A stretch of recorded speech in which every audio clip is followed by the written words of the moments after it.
Hello friends, आज हम chapter लेके आए हैं द्रव की अवस्थाएं। ठीक है, स्टेट ऑफ मैटर। तो आज हम बात करने वाले हैं पदार्थ की अवस्थाओं की। द्रव्य और पदार्थ, ठीक है, एक ही बात होती है। ठीक है, ध्यान रखिएगा, ये द्रव्य कहे या पदार्थ कहे एक ही बात होती है। तो ध्यान रखिएगा कि वे वस्तुएं जिनमें द्रव्यमान होता है और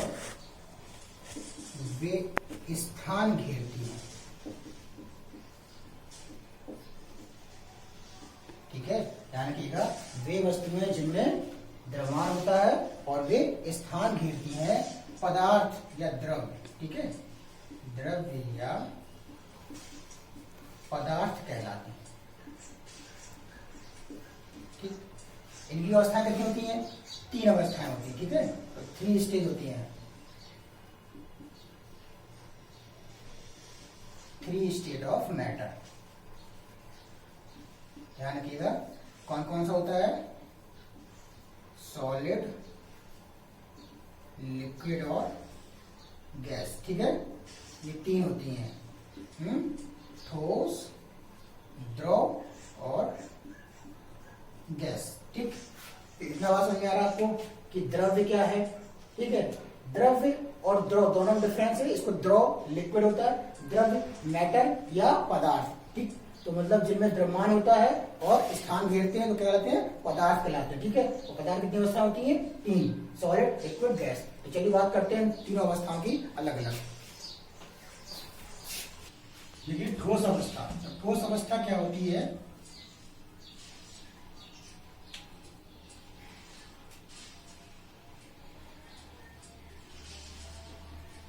जिनके अणु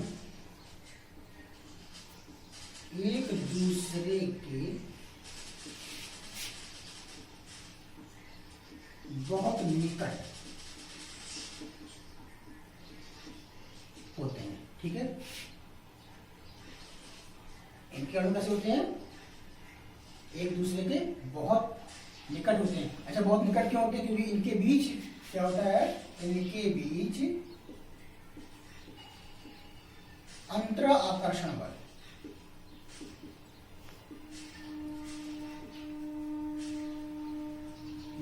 कार्य करता है। ठीक है, और ध्यान रखना क्या है? इनका आकार व आयतन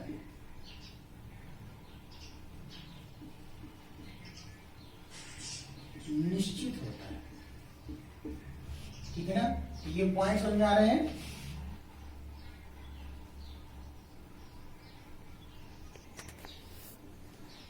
इनका घनत्व अधिक होता है। ठीक है, और ताप बढ़ाने पर इनका प्रसार कम हो जाता है। ठीक है, तो इस तरह से 5 पॉइंट हैं आपके सामने, इनको नोट कर लीजिएगा, ये 5 पॉइंटों को। Okay, liquid state. ठीक है, ठोस से जो अवस्था के बाद द्रव अवस्था। तो इनके पॉइंट्स क्या हैं? इनके अणु एक दूसरे के बहुत निकट नहीं होते हैं। ठीक है, इनके बीच अंतरा आकर्षण बल कार्य नहीं करता है, मतलब नहीं, मतलब कम कार्य करता है। ठीक है, तो दोनों बात ध्यान रखिएगा। इनका आयतन तो निश्चित होता है, परंतु आकार जो है वो निश्चित नहीं होता है। ठीक है, इनका घनत्व क्या है? ठोस की अपेक्षा कम होता है।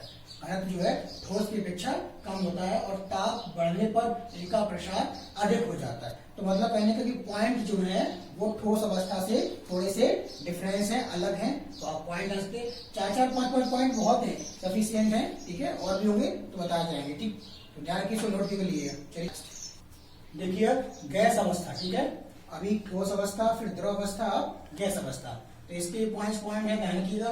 इनका आयतन व आकार निश्चित नहीं होता है, ये सभी दिशाओं में गति करते हैं, मतलब इनके कण जो होते हैं वो सभी दिशाओं में गति करते हैं। इनका घनत्व क्या होता है? कम होता है।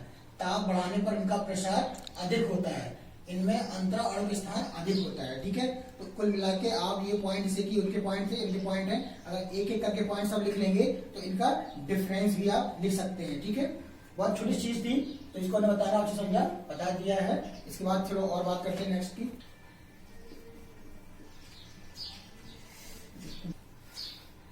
देखिए लिखा हुआ मेल्टिंग पॉइंट। मेल्टिंग मतलब गलनांक।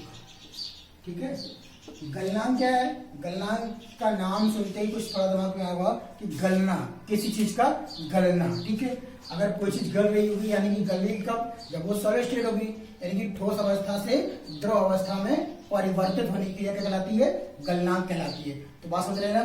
कोई भी चीज जैसे कि बर्फ है तो बर्फ ठोस होती है, और क्या हो जाता है जब वो पानी में बदल जाती है तो क्या जाती है? वो गल जाती है, यानी कि द्रव में कन्वर्ट हो जाती है। तो इसकी डेफिनेशन हम कैसे लिखेंगे? देखिएगा, वह ताप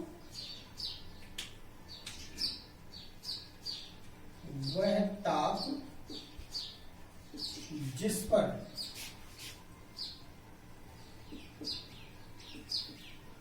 कोई पदार्थ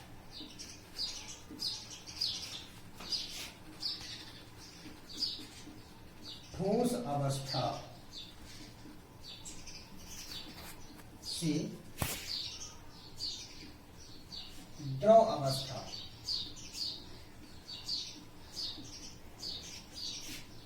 में बदल जाता है,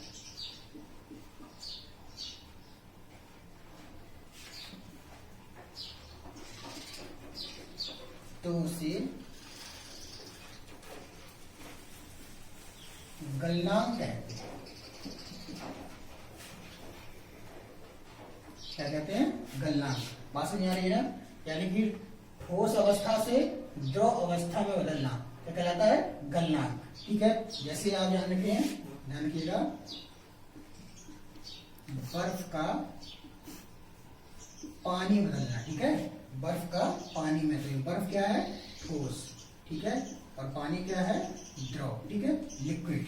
बात समझ आ रही है? चलिए नेक्स्ट बात कर, क्वथनांक।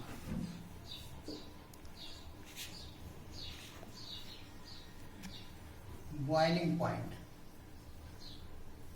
ठीक है, तो क्वथनांक क्या होता है? आप समझ रहे हैं ना? क्वथनांक यानी कि क्वथन। ठीक है, क्वथन आप समझते ना? क्वथन। ठीक है, तो इस क्वथन का मतलब होता है, पता है? उबलना। ठीक है, यानी कि वह निश्चित ताप या किसी निश्चित ताप पर जब कोई द्रव उबलने लगता है, ठीक है, तो द्रव के उबलने की प्रक्रिया क्या कहलाती है? क्वथनांक कहलाती है। तो बात समझ रहे ना? जैसे कि पानी है, ठीक है, तो पानी क्या होता है? द्रव में होता है। जब क्या करते हैं? उसको उबालते हैं, तो वो जो उबालने की प्रक्रिया हो जाती है, क्या होता है? वो जब उसको ताप में और तेज ताप में और टेम्परेचर प्रदान करते हैं तो उस टेम्परेचर क्या होता है? वो खौलने लगता है। तो खौलने का सिस्टम जो है, ठीक है, वो क्या कहलाता है? क्वथनांक। तो देखिए इसका डेफिनेशन क्या लिखेंगे कि वह ताप जिस पर कोई पदार्थ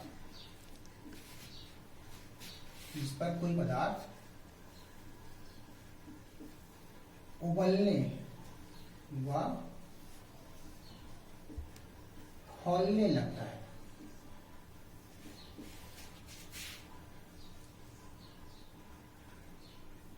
क्वथनांक कहलाता है।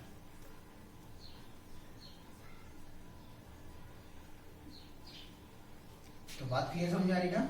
यानी कि आपको मालूम है कि 100 डिग्री सेंटीग्रेड पर क्या होता है?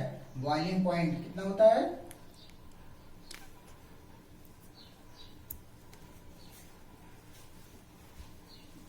100। तो 100 डिग्री पर कोई भी चीज क्या होती है? खौलने लगती है। ठीक है, तो उम्मीद कर रहा हूं आपको समझ में आ रहा होगा। तो गलनांक, गलनांक के बाद क्वथनांक, और फिर बात करते हैं हिमांक। देखिएगा,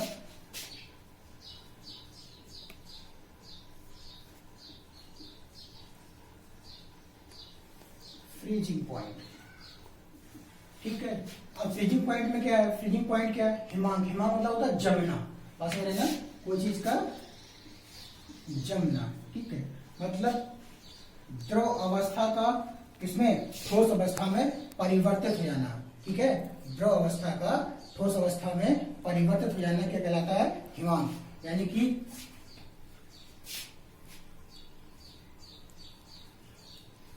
जिस ताप पर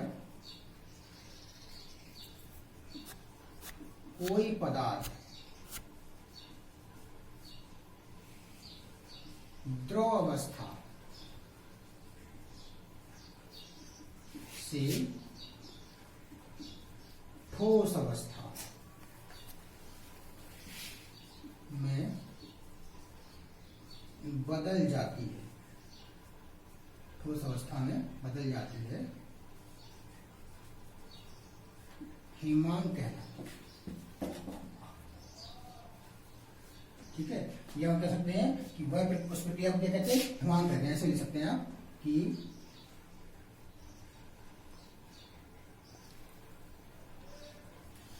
वह प्रक्रिया हिमांक कहलाती है। ठीक है ना।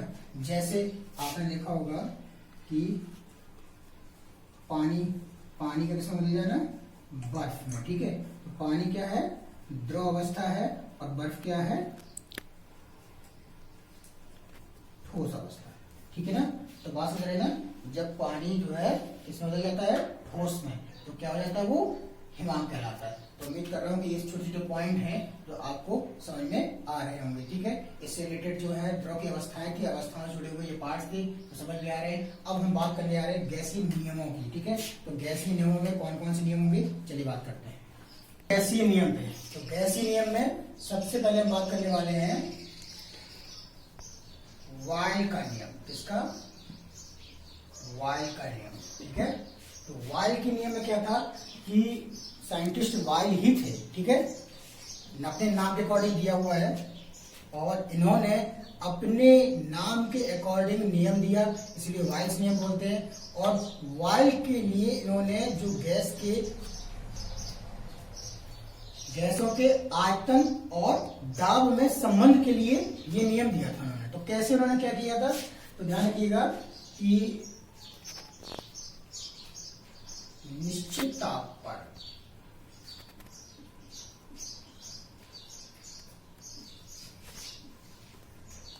किसी गैस की निश्चित मात्रा का आयतन, निश्चित मात्रा का आयतन उसके दाब के व्युत्क्रमानुपाती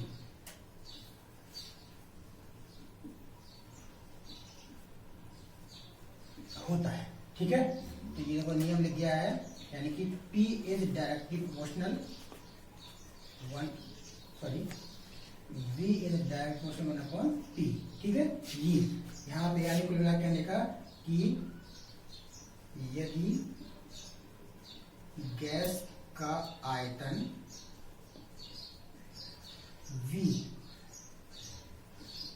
और दाब P में संबंध हो तो, ठीक है, तो क्या आएगा, ये भी निकल के आएगी। पहले उसने कहा कि निश्चित ताप पर किस ताप, यानी कि T जो है टेम्परेचर। ठीक है, क्या होता है, टेम्परेचर क्या, कांस्टेंट है, मतलब स्थिर। ठीक है, स्थिर बोलते हैं, या तो हम यहाँ पे क्या कर सकते हैं, निश्चित जगह पे स्थिर ताप पर भी ले सकते हैं, यहाँ पे हम स्थिर लिख सकते हैं। ठीक है, स्थिर ताप पर ध्यान रखिएगा, T क्या होती है यहाँ पे, कांस्टेंट, यानी कि स्थिर है। इसका मतलब इसका कोई उपयोग नहीं हो रहा है ताप का। ठीक है, तो दो चीजों संबंध दिया है, तो आयतन में और दूसरा दाब में।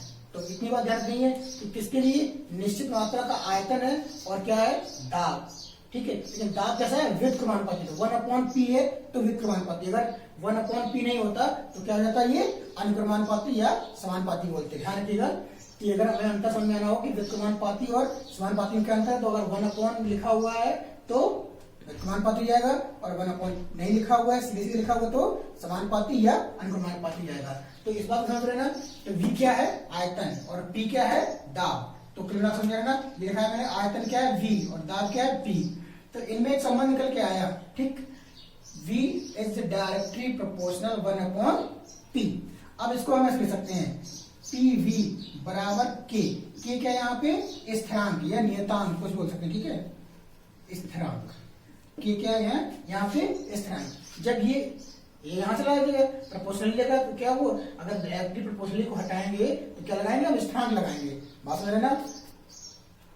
डायरेक्ट प्रोपोर्शनली को हटाते हैं तो स्थिरांक लगाते हैं, इस बात को ध्यान रखिएगा। जब ये P बराबर K हो जाएगा तो हम यहाँ पे एक नया फार्मूला जनरेट कर सकते हैं किन्हीं दो गैसों के लिए। कैसे? P1 V1 बराबर P2 V2, ठीक है। अब आप सोच रहे हैं ये P1 और V1 P2 V2 कहाँ आ गया?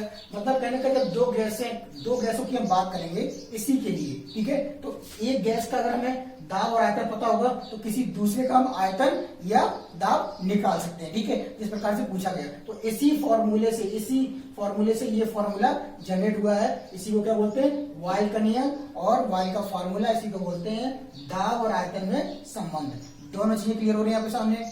तो ये नियम समझ में आ रहा होगा, एक बार और समझ लीजिए। स्थिर ताप पर किसी गैस के निश्चित मात्रा का आयतन उसके दाब के व्युत्क्रमानुपाती होता है। तो V is directly proportional 1/P हो गया है। तो हमने क्या दिया है? ये इधर आ गया PV बराबर K स्थिरांक, ठीक है। K क्या है? स्थिरांक। तो स्थिरांक के लिए बात करते हैं तो P1 V1 बराबर P2 V2 भी हम लिख सकते हैं फॉर्मूले के लिए, क्योंकि अगर फिर से इसको हटाएंगे तो स्थिरांक लग जाएगा। क्लियर है ना? दो गैसों के लिए बात होगी तो हम दो गैसों का दाब दिया होगा, आयतन दाब आयतन, तो किसी एक का पूछ लेगा। क्लियर है? समझ में आ रहा है? ये फॉर्मूला इसी से जनरेट हुआ है। बात क्लियर है ना? चलते अब नए नियम पे। चार्ल्स का नियम, अभी वायल का नियम, अब चार्ल्स का नियम, ठीक है। तो नियम क्या है? चार्ल्स का नियम डिपेंड करता है चार्ल्स पे ही, क्योंकि वो खुद तो साइंटिस्ट थे और साइंटिस्ट ने अपने नाम के अकॉर्डिंग दिया था, ठीक है। तो अभी संबंध आया था किसमें? दाब और आयतन में संबंध था। अब संबंध जो है चार्ल्स के लिए संबंध उसने क्या दिया था? पहले T कांस्टेंट था, अब यहाँ पे दाब कांस्टेंट हो गया, P कांस्टेंट हो गया, ठीक है। अब संबंध किसमें? ताप और आयतन में। तो चार्ल्स ने जो नियम दिया था उस नियम में उन्होंने दो बातें कही थी। संबंध जो दिया था उन्होंने ताप और आयतन में संबंध दिया था। तो हम चलिए बात करते हैं ताप और आयतन में संबंध दिया था। तो इनके अनुसार क्या हो सकता है? जो नियम था इनका, स्थिर दाब। अब क्या हो गया? दाब स्थिर हो गया।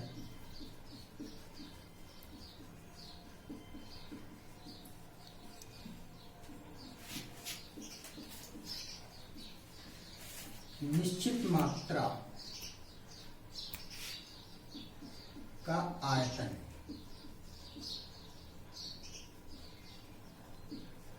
उसके ताप के समानुपाती होता है, ठीक है। स्थिर दाब पर किसी गैस की निश्चित मात्रा का आयतन उसके ताप के समानुपाती होता है, यानी कि किसके? आयतन, ठीक है, और ताप के समानुपाती होता है। तो इतनी बात क्लियर हो रही है, यानी कि यदि गैस का आयतन V और ताप T हो तो, ठीक है। तो ध्यान रखिएगा गैस का आयतन क्या है? V और ताप क्या है? T। अब इस चीज में क्या है? P जो है आपका वो कांस्टेंट हो गया, ठीक है, यानी कि स्थिर हो गया। तो इतनी बात समझ में आ रही है? तो P की कोई बात ही नहीं हुई है, ठीक। तो इसके लिए हम क्या करेंगे? V1 बटे V2 बराबर T1 बटे T2 लिख सकते हैं, ठीक है। या तो हम V1 बटे T1 बराबर V2 बटे T2 लिख सकते हैं इन दोनों के लिए। क्यों? ऐसा क्यों होगा? तो ऐसा इसलिए होगा क्योंकि ये V/T आ जाएगा यहाँ पे, और बराबर K क्या हो जाएगा? स्थिरांक लग जाएगा, ठीक है। यहाँ पे क्या हो जाएगा? K क्या हो जाएगा? स्थिरांक, ठीक है। तो ये आ जाएगा बटे पे, तो बराबर क्या हो जाएगा? K स्थिरांक V/T। V/T बराबर V1 बटे T1 बराबर V2 बटे T2, ऐसे भी कर सकते हैं। और डायरेक्ट अगर चाहें तो V1 बटे V2 बराबर T1 बटे T2। तो दोनों फार्मूले जो हैं आपके सामने हैं, हम दोनों यूज कर सकते हैं। और अभी जब हम सवालों की बात करेंगे, न्यूमेरिकल्स की बात करेंगे, तो दोनों न्यूमेरिकल्स, ठीक है, एक एक फार्मूले पे, हर एक फार्मूले पे न्यूमेरिकल्स की बात भी होगी। पहले हम अभी सारे नियम बता रहे हैं, थ्योरी बता रहे हैं, उसके बाद फिर हम न्यूमेरिकल्स की बात करेंगे। एक बार देख लीजिए चार्ल्स का नियम। चार्ल्स के नियम में क्या कहता है? चार्ल्स का नियम आयतन और ताप पर निर्भर करता है। किस पे? आयतन और ताप पर, क्योंकि दाब जो है P क्या है? दाब है, यानी कि दाब जो है वो कांस्टेंट है। दाब कैसा है? कांस्टेंट यानी कि स्थिर है। तो स्थिर दाब पर किसी गैस की निश्चित मात्रा का आयतन उसके ताप के समानुपाती होता है। ठीक है, तो V is direct proportional T हो गया।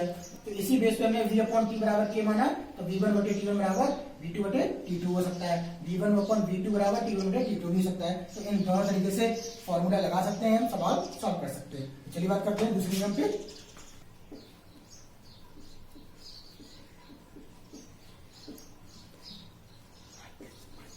ताप और घनत्व में संबंध। ठीक है, तो चलिए बात करनी है ताप और घनत्व में संबंध। ठीक है, जब ताप और घनत्व दो चीजें संबंध की बात कर रही है तो इसमें एक चीज नहीं है। क्या नहीं है? आपको नहीं मिलेगा दाब। तो दाब क्या हो जाएगा? स्थिर, यानी कि कांस्टेंट। ठीक है, दाब क्या जाएगा? कांस्टेंट। तो ये बात निकल के सामने कैसे आएगी? तो चलिए पहले हम इसको डिस्क्राइब करते हैं। D बराबर M/V। ठीक है, यानी घन बराबर क्या होता है? मात्रा बटे आयतन। क्या होता है? मात्रा बटे आयतन। घनत्व क्या होता है? मात्रा बटे आयतन। ठीक है, घनत्व क्या है? D, मात्रा M और आयतन। ठीक है, तो मात्रा यानी कि द्रव्यमान से तो मतलब नहीं है मात्रा से, तो ये जो बन के आएगा आपका D is directly proportional 1/V, ये बन के आ जाएगा। ठीक है, तो इसको हम फर्स्ट मान लेंगे इसी समीकरण से। ये M जो है द्रव्यमान, ठीक है, ये द्रव्यमान जो है वो स्थिर हो गया, स्थिर द्रव्यमान। यहाँ पे क्या हो गया? M स्थिर हो गया। ठीक है, तो ये बन के आ गया D मतलब 1/T। अब फिर हम चार्ल्स के नियम पे चले। ठीक है, चार्ल्स के नियम पे चले। चार्ल्स का नियम क्या था? आपको मालूम चार्ल्स का नियम? V is direct proportional 1/T, ये था ना। और ये क्या है? इसको सेकंड मान लो। तो अगर हम दोनों की बात कर लें फ्रॉम फर्स्ट एंड सेकंड से, तो ये निकल के आएगा D is directly proportional 1/T, ये हो जाएगा आपका। ठीक है, यानी कि V के स्थान पर T चला या V से V कैंसिल हो जाएगा, तो T बचेगा आपका, नहीं बचेगा। तो इसके लिए हम क्या निकाल सकते हैं? इसको ऐसे भी लिख सकते हैं, इसको हम T is directly proportional 1/D भी लिख सकते हैं। तो बात समझ आ रही ना। और इसी बेस पे अगर हम चाहें तो क्या निकालेंगे? फॉर्मूला अगर हम निकालेंगे तो D1 बटे D2 बराबर T2 बटे T1, ये निकल के आएगा। ठीक है, अगर आप चाहो तो T1, वही बात तो रहेगी ना। ठीक है, T1 और D है ना, A बराबर K क्या हो सकता है? स्थिरांक। ठीक है, इसको हम ऐसे लिख सकते हैं, तो बात तो वही आ जाएगी आप चाहें तो। ठीक है, तो दोनों के सापेक्ष हम इस तरह की बात कर सकते हैं। तो आपके लिए अगर ये नियम लिखना हो तो नियम कैसे लिखेंगे? तो नियम ध्यान रखिएगा, स्थिर दाब पर किसी गैस के निश्चित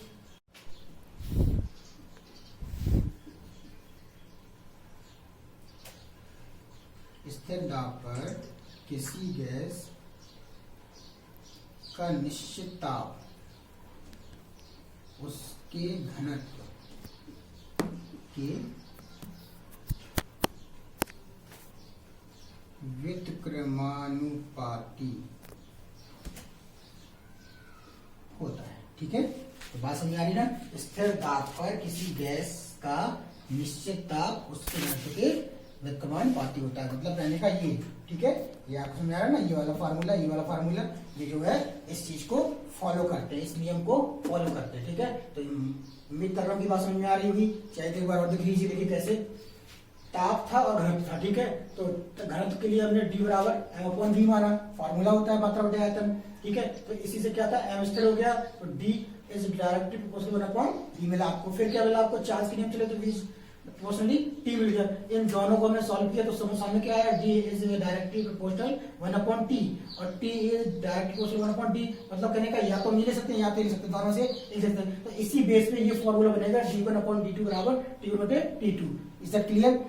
अब फार्मूला के हिसाब से क्या सूत्र बना? इसका नियम क्या बना? स्थिर दाब पर किसी गैस का आयतन निश्चित ताप पर है। ठीक है, आयतन की क्या हो गया? ताप। ताप क्या? उसके घनत्व के व्युत्क्रमानुपाती होता है। क्यों? क्योंकि देखो यहाँ पे कहीं आप देख रहे दाब की बात नहीं हुई, इसलिए दाब क्या रहा? इसमें स्थिर रहा। ठीक है, और आयतन फिर जब यहाँ से हट गया तो हम आयतन की बात नहीं की, तो दाब स्थिर रहा। तो आयतन से तो निकल के आया ये, इसलिए हमने कहाँ पे सिर्फ दाब स्थिर रहेगा, स्थिर दाब माना गया। ठीक है, तो उम्मीद करने समझ में आ रहा होगा। चलिए देखते हैं नेक्स्ट। बात करते हैं दाब और ताप में संबंध की। किसकी? दाब और ताप, यानी कि P की और हमें T की जरूरत है। ठीक है, तो आपके पास क्या चीज नहीं है, वो है V। तो V क्या हो जाएगा आपका? स्थिर हो जाएगा, कांस्टेंट। ठीक है, तो जब V कांस्टेंट है तो हम बात क्या कर सकते हैं, P is directly proportional T, इसकी बात कर सकते हैं। ठीक है, क्योंकि आपके पास क्या नहीं है, V। ठीक है, तो बात क्लियर है ना? जब ये चीज आपके सामने है तो इसका मतलब P/T बराबर K क्या हो जाएगा यहाँ पे, स्थिरांक। ठीक है, इसलिए हमें क्या बन सकता है, P1/P2 बराबर T1/T2, ये फॉर्मूला बन सकता है। ठीक है, तो हम नियम क्या लिखेंगे इसके लिए, यानी कि हमारे पास क्या है, आयतन स्थिर है तो लिख सकते हैं स्थिर आयतन पर किसी गैस के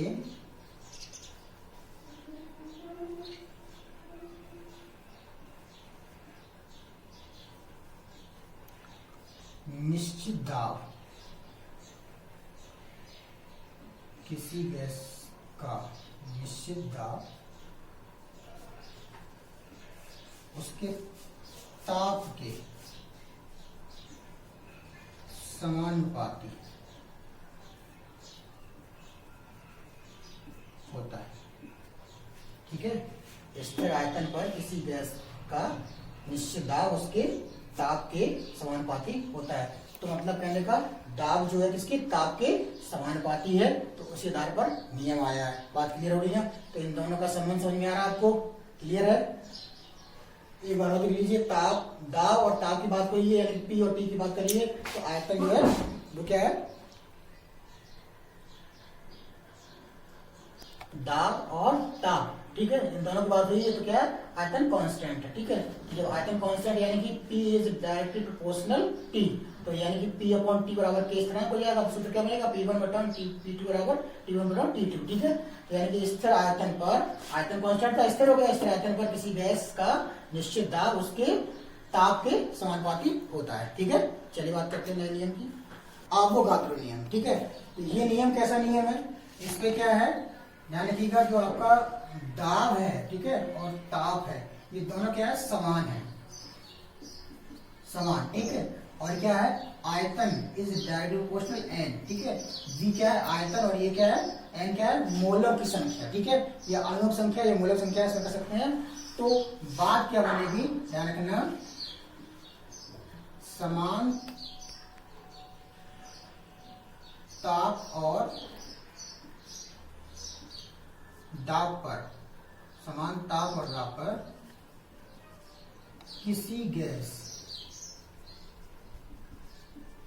का आयतन, समान ताप और दाब पर किसी गैस का आयतन उसके मोलों की संख्या के समानुपाती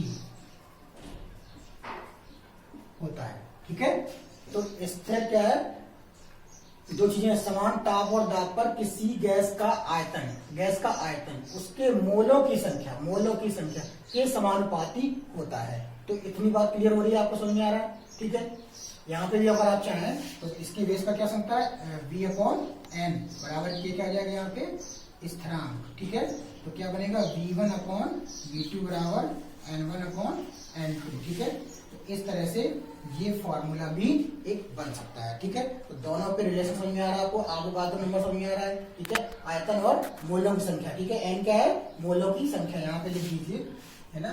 जो वी क्या है, वी आपका जो है आयतन है यहाँ पे, और एन क्या है, एन जो है मोलों की संख्या। ठीक है, इन दोनों से आपको समझ में आ रहा होगा। ओके, चलिए देखिए नेक्स्ट, पहली बात करते हैं गैस इक्वेशन और आइडियल, दोनों की बात करेंगे। इसको बोलते हैं गैस समीकरण। क्या बोलते हैं, गैस समीकरण। और ये क्या है, आदर्श। तो अभी हम दोनों की बात करेंगे, पहले गैस समीकरण की और उसी में आदर्श गैस समीकरण। ठीक है, तो दोनों एक साथ लेके चलेंगे। तो अभी गैस समीकरण और फिर आदर्श गैस समीकरण को कैसे हमें जोड़ना है ध्यान रखिए, दोनों के एक साथ हम बात करने वाले हैं एक साथ इकट्ठी। आपने अभी तीनों नियम पढ़े, एक वाल का नियम पढ़ा, दूसरा चार्ल्स का नियम पढ़ा और तीसरा आपने पढ़ा आवोगाद्रो का नियम, ठीक है। तो सबसे हम जनरल बेसिक पे इनकी अभी बात करने वाले हैं, फिर हम लॉन्ग टाइम की बात करेंगे। दो तरीके से हम आपको ये जो समीकरण है वो डिफाइन करके दिखाएंगे। तो चलिए कैसे पहले डिफाइन करना है, तो पहले हम बहुत जनरल शॉर्ट बेस पे लेके चल रहे हैं, इसके बाद फिर हम लॉन्ग बेस की बात भी करेंगे। तो कैसे कि अभी आपने जैसे नियम पढ़े, आपने नियम पढ़ा वाइल का नियम, ठीक है। तो वाइल का नियम, ठीक। तो वाइल का नियम क्या था आपने पढ़ा V is directly proportional 1/p, ये था ना। इसको फिर हम फर्स्ट में छोड़ दिया, फिर हम चले चार्ल्स का नियम, और चार्ल्स के नियम में क्या था V is directly proportional t, ये था ना। इसको हमने थर्ड मान के छोड़ दिया, फिर हम चले आवोगाद्रो में।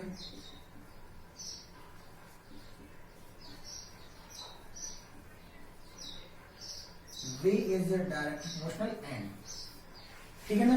इसको हमने क्या मान लिया फ्रॉम थर्ड।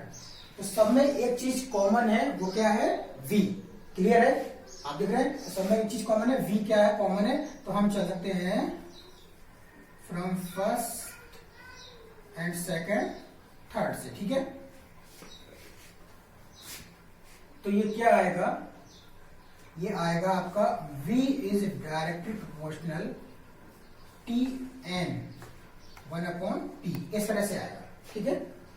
तो तीन चीजें साथ हो गई है, बात क्लियर है। तो अगर आप चाहें तो इसको ऐसे लिख सकते हैं, देखो PV is direct proportional Tn, ऐसे भी आप लिख सकते हैं, क्रॉस मल्टीप्लाई कर दिया हमने यहाँ पे, तो PV बराबर, ठीक है। अब हम ये डायरेक्टली प्रोपोर्शनल हटाएंगे तो क्या लगाएंगे यहाँ पे स्थिरांक लगाएंगे, ठीक है। तो स्थिरांक हमें कैसे लगाना है वो ध्यान रखना है, हमें PV बराबर R, ठीक है, T और N, ये इस तरह से लिखना है। तो यहाँ पे हमने R लगाया, तो R क्या है, ये जो है गैसीय स्थिरांक है, क्या है यहाँ पे गैसीय स्थिरांक, ठीक है।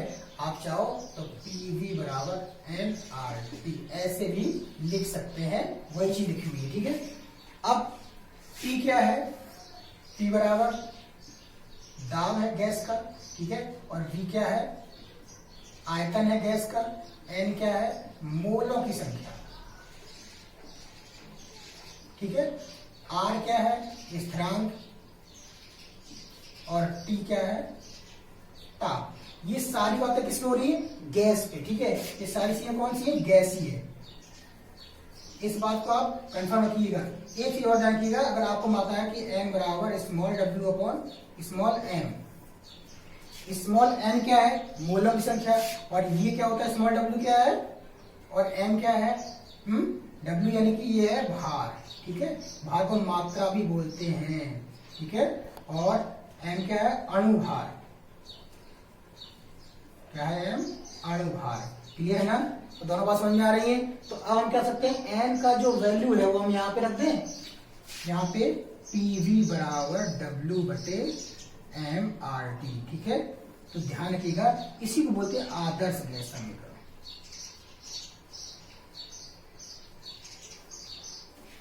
ठीक। ये आपका जो है गैस समीकरण और फिर आदर्श गैस समीकरण, बात क्लियर है, समझ में आ रहा है ना, ठीक है। तो बात समझ में आ रही है, एक बार और देख लीजिए। वाइल का नियम था, वाइल का नियम P इज डायरेक्ट 1/p, ठीक है। V इज प्रोपोर्शनली 1/p, और चार्ल्स में V is proportionally T, Avogadro नियम में V इज प्रोपोर्शनली N। तो इन तीनों को उठा के हमने सॉल्व किया, तो क्या आया V इज प्रोपोर्शनली 1/p और T और N, ये तीनों चीजें एक साइड हो गई। इसके प्रोपोर्शनली भी ये क्रॉस मल्टीप्लाई करने पर PV ऐसा लिख दिया, प्रोपोर्शनली Tn लिख दिया, ठीक है। तो इसको जो है यहाँ पे हमने जब ये डायरेक्टली प्रोपोर्शनल हटाया, प्रोपोर्शनल हटाया, तो क्या लगाया यहाँ पे हमने R लगाया। R क्या था स्थिरांक, वो भी गैसीय स्थिरांक है, ठीक है। स्थिरांक नियतांक एक ही बात होती है, क्लियर ना, दोनों चीज लगा सकते एक साथ हम। तो अब हमने इसे बस यहाँ पे थोड़ा सा इनको सिस्टमैटिक तरीके से लिख दिया, P बराबर nRT। क्लियर ना? अब बता दिया मैंने कि P को दाब, V को आयतन, N को मूलक संख्या, R को स्थिरांक और T को ताप बोलते हैं। अब n जगह पे n बराबर W बटे m हम यूज कर सकते हैं, तो इसके लिए हमने यहाँ पे इसकी वैल्यू रखी, तो P बराबर W अपन m RT निकल के आ गया। तो ये आपके सामने क्या है, आदर्श गैस समीकरण है। उम्मीद कर रहा हूँ आपको समझ में आ रहा होगा। ये डेरिवेशन इंपॉर्टेंट है, यानी कि पेपर में बहुत आता है, इसलिए इसका जानना बहुत जरूरी है। सवाल भी इस सूत्र से लगेंगे, ठीक है, आगे देखिएगा आप, सवाल भी इस फॉर्मूले से लगेंगे, इसलिए हर एक फॉर्मूले से सवाल जरूरी इंपॉर्टेंट है। उम्मीद कर रहा हूँ आप इसको नोट करके समझने का प्रयास और करिएगा। देखिए चलते नेक्स्ट, तो हम कैसे किसकी वैल्यू पता होना बहुत जरूरी है। तो सबसे पहले हम बात करते हैं कि P का मान। तो आप जो P का मान किस किस रूप में ला सकते हैं एटमॉस्फेयर में, तो एक वायुमंडल, ठीक है, एक वायुमंडल में इसका मान होता है, ठीक, 760 मिलीमीटर, यानी कि क्या होता है मिलीमीटर, और 1 गुणा 10 की घात माइनस के 5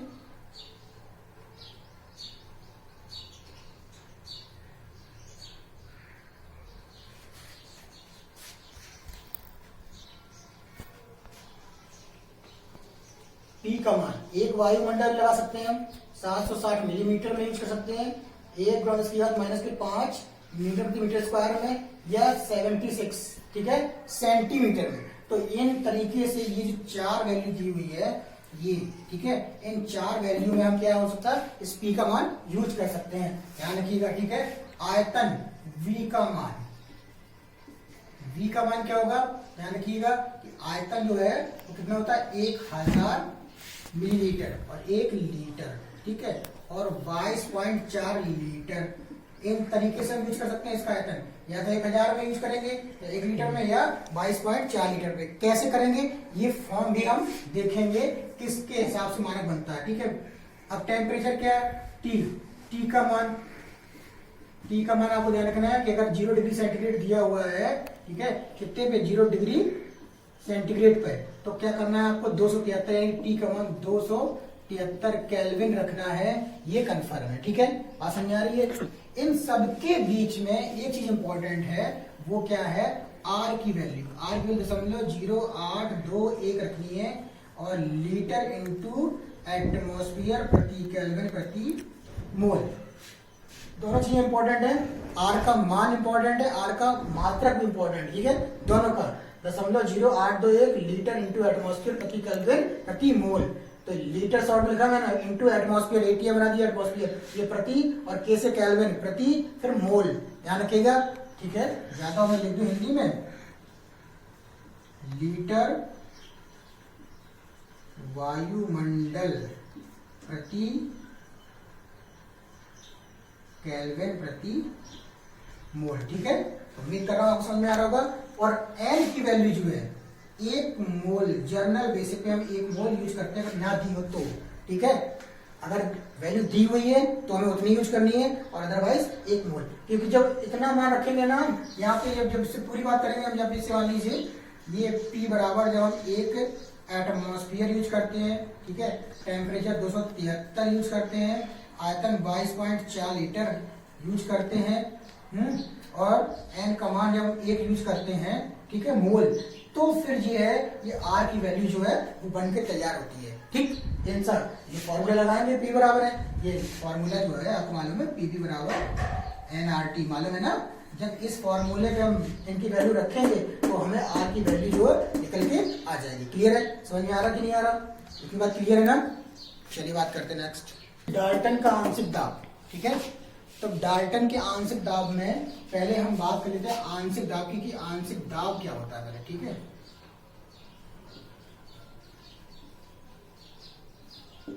आंशिक दाब, ठीक है, तो ध्यान रखिएगा, किसी गैस में अकेले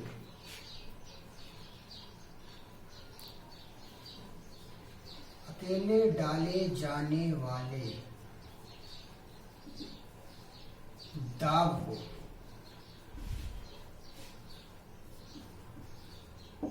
आंशिक दाब कहते हैं, ठीक है।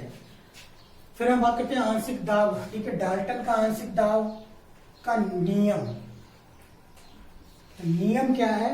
नियम के लिए देख लीजिए, स्थिर ताप पर किसी रासायनिक अभिक्रिया, ठीक है, स्थिर ताप पर रासायनिक अभिक्रिया ना करने वाली, ठीक है, स्थिर ताप पर रासायनिक अभिक्रिया ना करने वाली दो या दो से अधिक गैसों को, दो या दो से अधिक गैसों को किसी पात्र में बंद कर दिया जाए, किसी पात्र में बंद कर दिया जाए तो गैसों का संपूर्ण दाब, बंद कर दिया जाए तो गैसों का संपूर्ण दाब उनके आंशिक दाबों के योग के बराबर होता है, आंशिक दाबों के योग के बराबर होता है।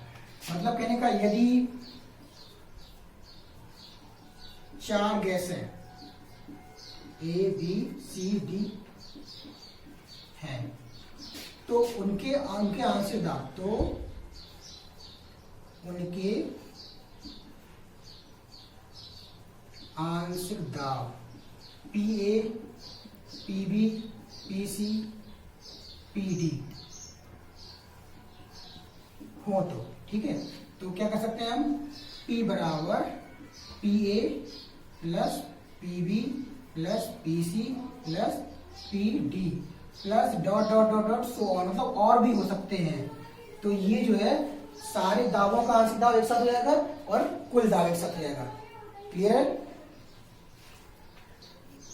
तो इतनी बात क्लियर हुई है, आपको समझ में आया कि आंशिक दाब था, मैंने किसी गैस में अकेले डाले जाने वाले दाबों को आंशिक दाब कहते हैं। ठीक है, फिर आंशिक दाब का नियम की बात हुई थी, तो ये नियम है, स्थिर ताप पर रासायनिक अभिक्रिया ना करने वाली दो या दो से अधिक गैसों को किसी पात्र में बंद कर दिया जाए तो गैसों का संपूर्ण दाब उनके आंशिक दाबों के योग के बराबर होता है। तो आंशिक दाब से मतलब मान लीजिए कि 4 गैसें ली थी ABCD, तो उनके आंशिक दाब कैसे होंगे? PA, PB, PC, PD। मतलब कहने का कि अगर गैसें और भी होंगी तो और भी हम यहाँ पे दाब यूज कर सकते हैं, इसलिए P बराबर PA, PB, PC और PD ऐड कर दिया, मतलब डॉट डॉट वाले छोड़ दिया, क्योंकि हम और यूज कर सकते हैं। तो उम्मीद करें समझ में आ रहा है। और देखिए आगे आंशिक दाब का जो नियम अभी आपने पढ़ा, उस नियम के आगे और भी फॉर्मूले कैसे डिस्क्राइब करके निकालेंगे, चलिए देखते हैं। मान लीजिए कि आपके पास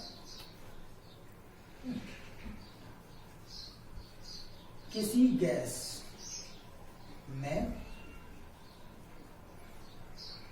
मोलों की संख्या Na, Nb, Nc, Nd हो तो ठीक है, तो मोल जो होंगे, मोल पड़ जाएंगे Na, Nb, Nc और Nd हो तो आंशिक दाब क्या बनेगा? फिर आंशिक दाब PA, PB, PC और PD। ठीक है, और अभी आपने इसी पढ़ी थी, पता क्या? गैसीय नियम। तो गैसीय नियम में क्या पढ़ा था आपने? PB बराबर nRT, ये पढ़ा था ना। तो आपको एक चीज मालूम है, अगर हम बात करें गैस की, ठीक है, गैस A के लिए, ठीक, तो क्या बनेगा? ये क्या बन जाएगा? PA। ठीक, आप चाहो तो इसको कैसे लिख सकते हो? P बराबर N/V RT, यही बात ना। इसको क्या लिख सकते हैं? PV बराबर N/V RT। यहाँ पे भी हम A रख सकते हैं क्योंकि मोल भी A हो सकता है, तो ये A के लिए बन जाएगा। ऐसे PB बराबर NB बटे RT बन जाएगा। ठीक है, और PC बराबर NC/V RT बन जाएगा। PD बराबर ND/V RT बन जाएगा। क्लियर है? तो ये 4 हो गए। अब आपको मालूम है कि डाल्टन का आंशिक दाब, डाल्टन का आंशिक दाब मालूम क्या था ना? P बराबर PA plus PB plus PC plus PD plus dot dot dot so on कर छोड़ दिया था, ये आंशिक दाब। तो ये जो आंशिक दाब है ये निकल के आया ना। अब हम इनकी वैल्यू यहाँ पे रखते हैं, इन सारों की वैल्यू यहाँ पे रखें, देखिए कैसे आएगा। P बराबर इनकी आएगी value Na/V RT plus NBV RT plus NCV RT plus NDV RT, ये आ गया ना। अब एक चीज देखो आप इसमें कि कॉमन सब चीज से क्या है, ठीक है। तो कॉमन क्या निकल सकता है इसमें, P बराबर, इसमें जो हो जाएगा आपका कॉमन निकल के आएगा RT/V, ये सब कॉमन निकल आएगा और बचेगा क्या, Na plus Nb plus Nc plus Nd। इतनी बात आपको समझ में आ रही है ये, ठीक है। अब आप देखिएगा, यदि कुल मोलों की संख्या n हो तो, ठीक है, तो n बराबर क्या हो जाएगा, Na plus Nb plus Nc plus Nd। ये निकल के आएगा कि नहीं आएगा, ठीक है। ये सब n बना, ध्यान रखिएगा, है।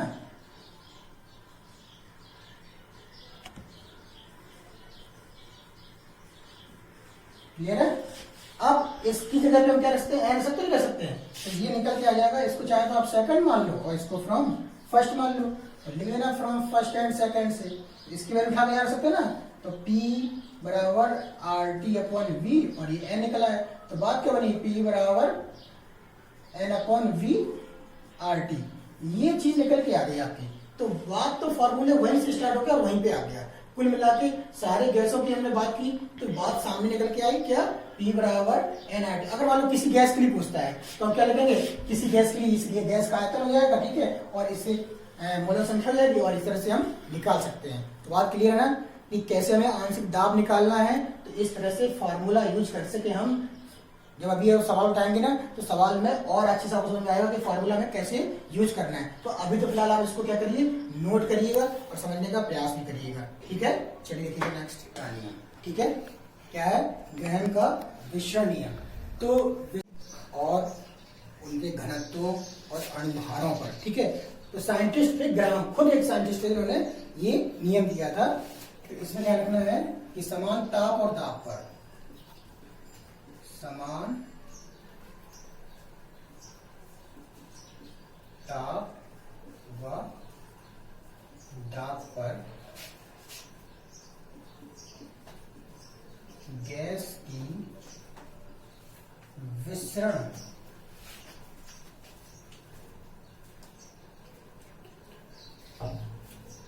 गतियों का अनुपात उनके घनत्वों के वर्गमूल के व्युत्क्रमानुपाती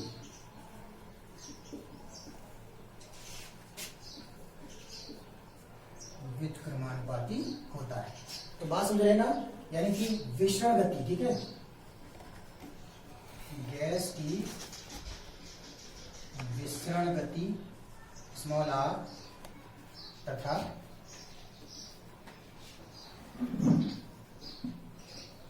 घनत्व स्मॉल d हो तो क्या बनेगा, r is directly proportional 1/d। ये फार्मूला आपके सामने बन के आया। क्या बन के आया, r is directly proportional 1/√d। तो वही चीज लिखी हुई है, समान ताप और दाब, दाब और ताप जो समान है, पर गैस की विसरण गतियों का अनुपात, ठीक है, गैस की विसरण गतियों का अनुपात जो है वो किसके, घनत्वों के वर्गमूल के व्युत्क्रमानुपाती होता है। तो कैसे, अब विसरण गतियां कैसे बनाएंगे, विसरण गतियां R1, ठीक है, बटे R2, ये दो गतियां हो गई। अब ये प्रोपोर्शनली हटा दीजिए, अब ये 1 है ना, तो ये क्या हो जाएगा, D2 बटे D1, क्या हो जाएगा, D2 बटे D1। तो इतनी बात समझ में आ रही है, नहीं आ रही है आपको, तो इतना फॉर्मूला समझ में आ रहा होगा। अच्छा, एक चीज और आपको पता होना चाहिए कि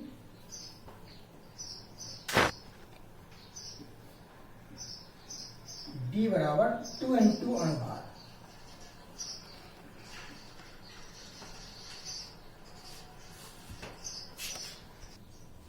तो एक बार देखने का प्रयास करना, ग्राम का विसरण नियम, समान ताप व दाब पर किसी गैस की विसरण गतियों का अनुपात उनके घनत्वों के वर्गमूल के व्युत्क्रमानुपात की होता है, ठीक है। विसरण गति को हम R से रिप्रेजेंट करते हैं, घनत्व क्या D, तो R is directly proportional 1/√d लिखा हुआ, ठीक। और ये क्या हो गया, R1 बटे R2 बराबर √d2/d1, ठीक। तो अगर एक चीज आपको मालूम होगा, फार्मूला, क्या फार्मूला आपको मालूम होगा? आपको मालूम है कि अणु भार बराबर 2 गुणा वाष्प घनत्व। ठीक है यार? तो m बराबर 2 इंटू डी ए होगा ना, और d बराबर क्या हो जाएगा? m/2। यही होगा कि नहीं होगा? अगर हम इसकी वैल्यू यहां पे रख दें, इस फॉर्मूले में रख दें, तो क्या होगा? देखिएगा, फॉर्मूले में रख दें तो क्या होगा? ये जो वैल्यू यहां पे आएगी, तो ये R1/R2 बराबर तो रहेगा अंडर रूट ये m2/2 हो जाएगा और m1/2 हो जाएगा। 2 से 2 कैंसिल हो जाएगा ना, तो रूट क्या बचेगा? सीधे सीधे m2/m1। तो ये भी एक नया फार्मूला बन जाएगा। ठीक है? तो आप चाहें तो R1/R2 बराबर d2/d1 बराबर रूट m2/m1, इस तरह का फार्मूला लगा सकते हैं। ठीक है? m1/m2। तो कुल मिलाकर अगर जब घनत्व और विसरण गति की बात होगी तो हम ये फार्मूला यूज कर लेंगे, और अणुभार और विसरण गति की बात होगी तो ये बात कर लेंगे। तो इस तरह से हम दोनों की बात एक साथ कर सकते हैं। क्लियर है ना? समझ में आ रहा है? चलिए देखिएगा नेक्स्ट। एकांक समय में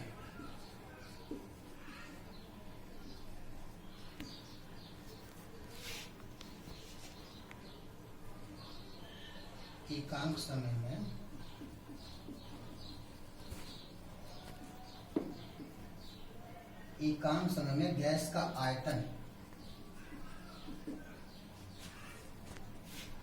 उसकी विसरण दर कहलाती है। ठीक है? और ये होता है R बराबर, देखिएगा, एकांक समय में गैस का आयतन उसकी विसरण दर कहलाती है, यानी कि R बराबर V/T। ठीक है? तो V क्या आयतन, T क्या एकांक समय, R क्या है विसरण दर। ठीक है? तो एक बात ध्यान रखिए, यदि दो गैसों की विसरण दर, यदि दो गैसों की विसरण दर R1 व R2 हो तो क्या होगा? तो आयतन V1 व V2 होगा। तो हम क्या लिख सकते हैं यहाँ पे? अगर हम R1 बराबर V1/T1 लिख दें तो यहाँ पे क्या हो जाएगा?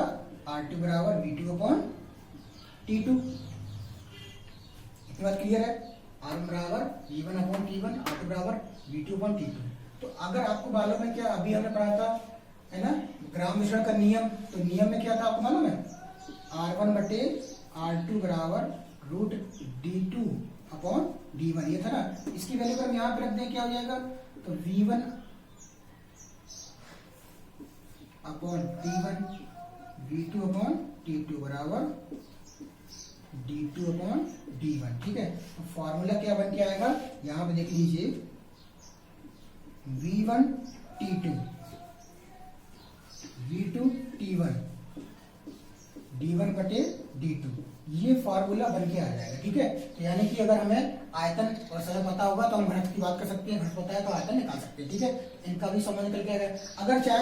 अगर अणुभार की बात करें तो इसी हम क्या कर सकते हैं? डायरेक्ट इसी के बराबर हम यहाँ पे m2/m1 भी लिख सकते हैं। तो मतलब कहने का कि इसका भी संबंध इसी से जुड़ गया। तो जो जिसके विषय में पूछेगा हम उसके विषय में आराम से यहाँ पे बता सकते हैं। तो यानी कि यहाँ पे विसरण दर एकांक समय में गैस का आयतन उसकी विसरण में कहलाती है R बराबर V/T। दो गैसों की विसरण दर R1 बराबर R2 बना, तो आयतन क्या हो गया? V1/V2 हो गया। तो उसके लिए हम दोनों के लिए R1 और यहाँ पे R2 माना, तो इन दोनों की वैल्यू उठा के हमने कहाँ पे रख दी? इस फॉर्मूले में, जो क्या था? ग्राम विसरण का नियम। ठीक है? ग्राम विसरण के नियम से इसको सॉल्व किया तो ये बराबर में आ गया, घनत्व के बराबर था तो अणुभार के भी बराबर होगा। उम्मीद कर रहा हूँ कि वीडियो में आज मैंने सारे चैप्टर की बात कर दी है, थ्योरी पूरी कंप्लीट हो चुकी है आपकी। अब हम लोग न्यूमेरिकल्स की बात करेंगे। वीडियो आपके लिए पूरा बन चुका है, कंप्लीट है। आप इसको नोट करिएगा, एक एक नियम नोट करके समझने का प्रयास करिएगा, सॉल्व करिएगा। उसके बावजूद अगर कोई प्रॉब्लम होती है तो आप कमेंट्स बॉक्स में जाकर पूछिएगा।